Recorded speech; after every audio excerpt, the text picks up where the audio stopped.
ಮೊದಲನೇದಾಗಿ ನಾನು H K Patil ಸಾಹೇಬ್ರ ಹತ್ರ ಬಂದಿದ್ದು ಮೊದಲಿಗಾಗಲೇ 10 ಡೇಸಿಂದ ನನಗೆ ಆರಾಮಿರಲಿಲ್ಲ.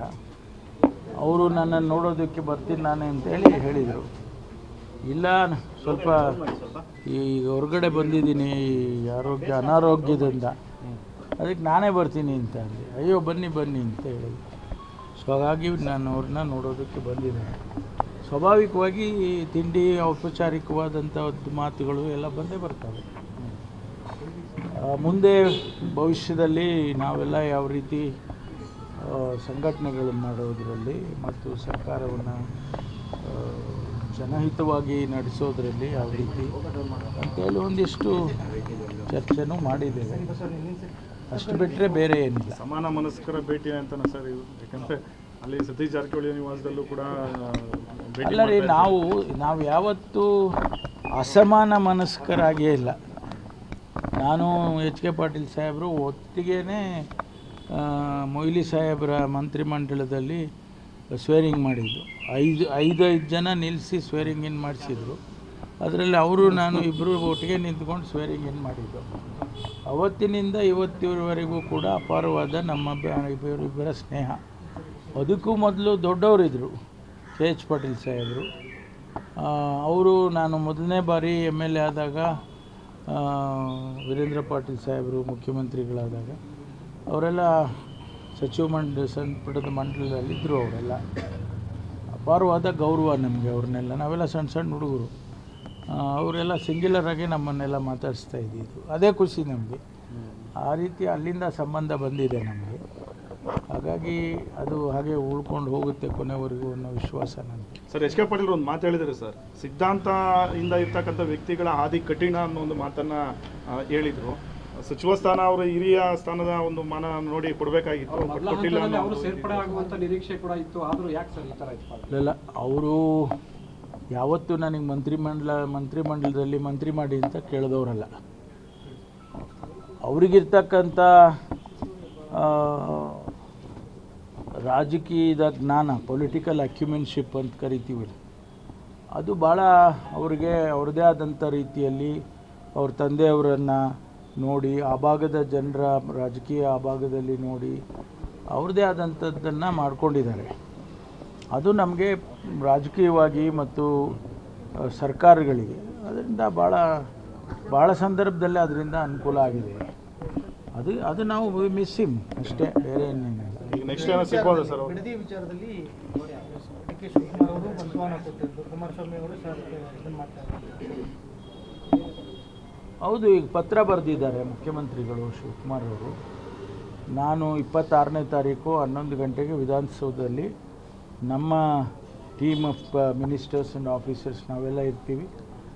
ನಿಮಗೆ ಯಾರು ಬೇಕೋ ಅವ್ರನ್ನೆಲ್ಲ ಕರ್ಕೊಂಡು ಬನ್ನಿ, ಬಂದು ಚರ್ಚೆ ಮಾಡೋಣ, ಸಾಧಕ ಬಾಧಕಗಳನ್ನು ಚರ್ಚೆ ಮಾಡೋಣ ಅಂತ ಕರೆದಿದ್ದಾರೆ. ಆ ಪತ್ರ ನಾನು ಕೂಡ ನೋಡಿದ್ದೇನೆ. ಅದಕ್ಕೆ ಅವರು ಪ್ರತಿಯಾಗಿ ಉತ್ತರ ಕೊಟ್ಟಿದ್ದಾರೆ. ಆ ಉತ್ತರದಲ್ಲಿ ನೀವು ಅಲ್ಲಿಗೆ ಬನ್ನಿ, ಬಿಡದಿಗೆ ಬನ್ನಿ, ಅವ್ರನ್ನ ಯಾರು ಬೇಕೋ ಅವ್ರನ್ನ ಕರ್ಕೊಂಡು ನೀವು ಬಿಡದಿಗೆ ಬನ್ನಿ, ಅಲ್ಲಿ ಯಾವುದೋ 1-2 ಹಳ್ಳಿ ಹೆಸರು ಹೇಳಿದ್ದಾರೆ ಅವರು. ಅಲ್ಲೇ ರೈತರನ್ನ ಕರಿತೀವಿ, ಎಲ್ಲ ಯಾರು ಸಂಬಂಧಪಟ್ಟಂಥವ್ರನ್ನೆಲ್ಲ ಕರಿತೀವಿ, ಅಲ್ಲೇ ಚರ್ಚೆ ಮಾಡೋಣ ಅಂತ ಅವರು ಕರೆದಿದ್ದಾರೆ. ಆದರೆ 26ಕ್ಕೆ ಬೇಡ, ನಾನು ಪೂರ್ವ ನಿಯೋಜಿತ ಕಾರ್ಯಕ್ರಮ ಇದೆ, 27ಕ್ಕೆ ಬನ್ನಿ ಅಂತ ಹೇಳಿದ್ದಾರೆ. ಅದರಲ್ಲಿ ಮುಖ್ಯಮಂತ್ರಿಗಳು ಏನು ತೀರ್ಮಾನ ತಗೊಳ್ತಾರೆ ಅದನ್ನು ನೋಡಬೇಕು.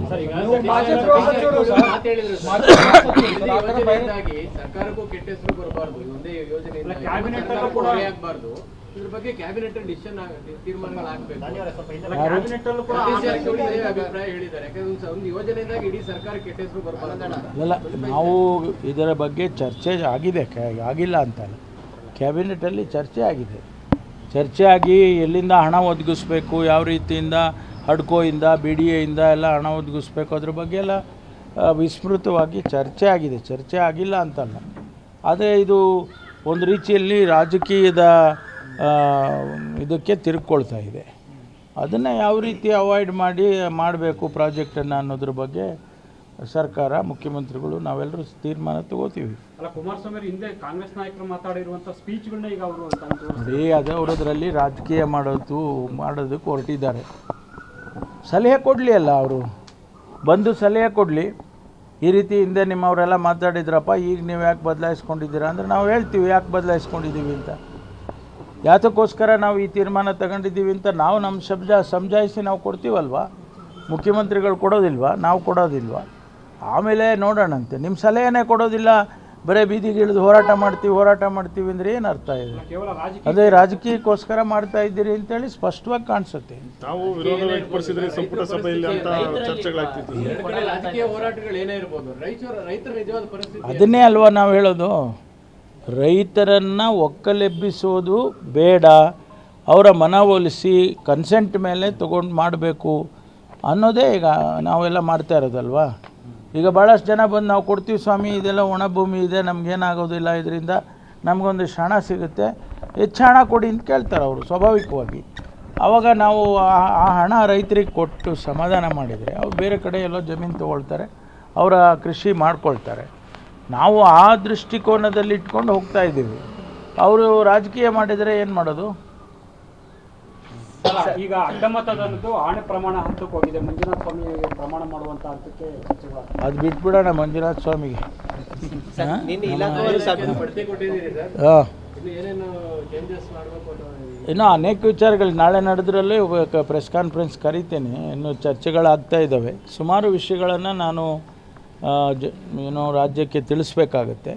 ಹಿಂದಿನ ಸಚಿವರಾದ ಕೃಷ್ಣ ಬೈರೇಗೌಡರು ಕೂಡ ಭಾಳ ಅವರು ಒಳ್ಳೆಯ ಕೆಲಸವನ್ನು ಮಾಡಿದ್ದಾರೆ. ಅದರ ಜೊತೆಗೆ ಈಗ ಅದನ್ನ ಮುಂದುವರಿಸ್ಕೊಂಡು ಹೋಗಬೇಕು. ಹೊಸ ಆವಿಷ್ಕಾರಗಳೇನಾರು ಇದ್ದರೆ ಅದನ್ನು ಮಾಡಬೇಕಲ್ಲ, ಮಾಡ್ತೀವಿ. ಸರ್ ಆರೋಗ್ಯ ಹೇಗಿದೆ ಸರ್? ಸ್ವಲ್ಪ ಪರವಾಗಿಲ್ಲ, 90% ಬಂದಿದ್ದೀನಿ. ಇನ್ನೊಂದು 10% ನಿಮ್ಮನ್ನೆಲ್ಲ ನೋಡಿದ್ರೆ ಅದು ಓಟೋಗುತ್ತೆ.